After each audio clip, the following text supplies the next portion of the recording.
Pada kesempatan kali ini kita akan membahas sebuah pemikiran dari seorang filsuf pertama bernama Thales. Thales dianggap sebagai orang yang pertama kali berfilsafat, dan dia juga dikatakan sebagai seorang yang memindahkan corak berpikir dari mitos menuju kepada logos atau kemenangan akal, atau kepada rasio manusia itu sendiri. Nah, sebelum kita masuk kepada pemikirannya, alangkah lebih baiknya kita mengenal dulu siapa itu Thales. Thales lahir pada 624 sampai 545 sebelum Masehi di kota Miletos. Miletos merupakan tanah perantauan orang-orang Yunani di Asia Kecil, yang mana kota Miletos itu sendiri merupakan kota pelabuhan dan perniagaan yang maju, sehingga Miletos mengalami pertumbuhan ekonomi dan politik yang pesat. Nah, hal ini memungkinkan dan cukup logis filsafat muncul dari kota Miletos ini, karena kebiasaan orang di sana yang sering berdiskusi dan sering bertukar pikiran. Thales juga dikenal sebagai 7 orang bijaksana yang dalam bahasa Yunani-nya disebut sebagai hoi hepta sophoi. Sementara dalam hal lain Thales juga disebut sebagai bapak filsafat. Mengapa? Karena ialah yang mencoba menjelaskan dunia, kemudian gejala-gejala di dalamnya berdasarkan pada rasio manusia itu sendiri, tanpa bersandar kepada mitos sebagaimana yang kita jelaskan di awal tadi. Sementara Aristoteles menyebutkan Thales sebagai filsuf yang pertama, karena ialah yang pertama kali mencoba untuk mempertanyakan eksistensi dari alam itu sendiri. Kemudian Thales digolongkan ke dalam mazhab Miletos atau mazhab Milesian bersama dengan muridnya Anaximandros, dan kemudian ada Anaximenes yang bisa disebut juga sebagai Tritunggal dari Miletos, yang mana pemikiran mereka masih bersifat kosmosentris, lebih kepada alam. Kemudian Thales juga dikenal sebagai ahli geometri, ahli politik, kemudian ahli astronomi. Thales ia tidak meninggalkan bukti-bukti tertulis dari pemikiran-pemikiran filsafatnya. Pemikiran Thales sendiri bisa kita dapati melalui tulisan-tulisan dari Aristoteles itu sendiri. Kemudian Thales juga disebut bahwa ia merupakan perintis filsafat alam.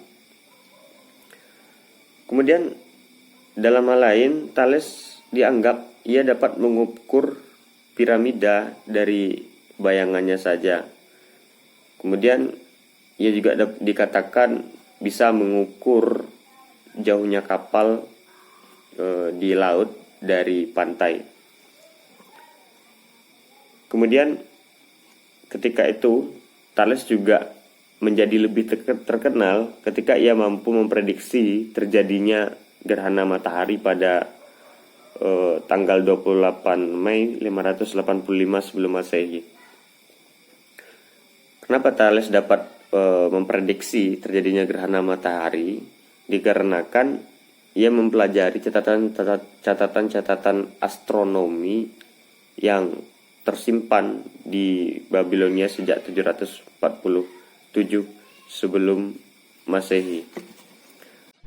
Adapun beberapa pemikiran dari Thales, yaitu yang pertama, air sebagai prinsip dari segala sesuatu, atau dalam bahasa Yunani-nya disebut sebagai arche, atau bisa disebut juga sebagai prinsip pertama. Bagi Thales, air menjadi pangkal pokok maupun dasar dari segala-galanya yang ada di alam semesta ini. Karena berkat kekuatan dan daya kreatif dari air itu sendiri, tanpa ada sebab-sebab di luar dirinya, air mampu tampil dalam segala bentuk. Kita bisa melihat seperti zat air itu sendiri yang mampu menjadi padat ataupun menjadi cair, bahkan menjadi gas. Artinya air itu sendiri tidak terbinasakan sebagaimana diungkapkan Thales. Kemudian Thales juga mengatakan bahwa air adalah sumber dari segala kehidupan. Barangkali rekam jejaknya bisa kita lihat juga bahwa Thales pernah pergi ke Mesir dan kemudian ia menjumpai seekor binatang yang sedang kehausan.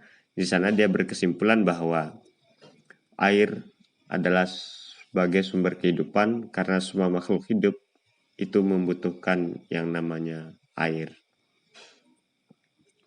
Ada yang menarik sebetulnya kenapa Thales mengatakan bahwa air itu sebagai prinsip dasar dari segala sesuatu atau sebagai prinsip pertama.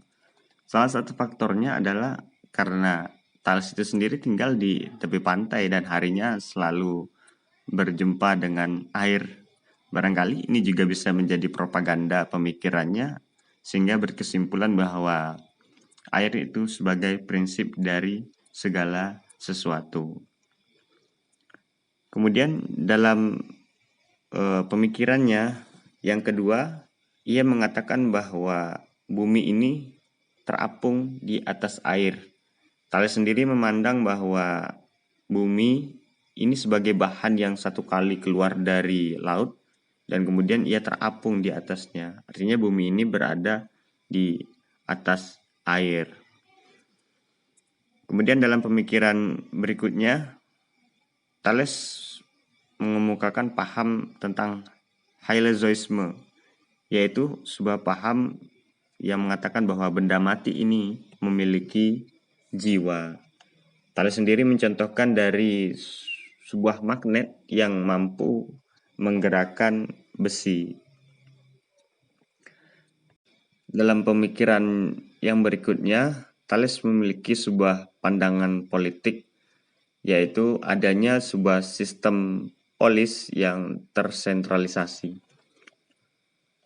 Kalau kita melihat dari catatan dari Herodotus, bahwa Thales sendiri pernah memberikan nasihat kepada orang-orang Lonia yang kala itu mereka sedang terancam oleh serangan dari kerajaan Persia pada abad pertengahan atau pada abad ke-6 sebelum Masehi.